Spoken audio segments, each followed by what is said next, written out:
how to get the updated timetable in the Where is my train application. So hey guys, welcome to this tutorial. In this tutorial I'll be guiding you through the steps on how you can get or download the updated timetable in the Where is my train application. So in order to start, the first thing that you will need to do is simply open up your Where is my train application. If you don't have this application on your mobile device, then you can simply download it from the Play Store or the Apple App Store. And after the downloadation and the completion of the installation, you can simply open it up by tapping onto the app icon, and you will be greeted with an interface like this. Now in order to update the train timetable, you can simply click onto this three lines at the top left corner, and the first option that you will get is the update timetable.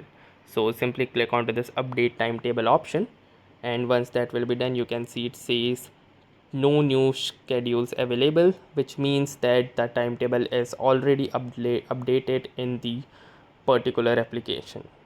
In your case, especially if sometimes it is showing wrong train information, or let's say the scheduled is a little bit disoriented, then you can try using this, and hopefully your train schedule will be updated and you will be able to see the new updated schedule, thus providing you the correct information about the train status. So that was all for this tutorial. I hope this tutorial was helpful to you. If it was, consider giving this video a like, and also don't forget to subscribe to our YouTube channel for more such exciting and helpful videos. Thanks for watching and have a nice day.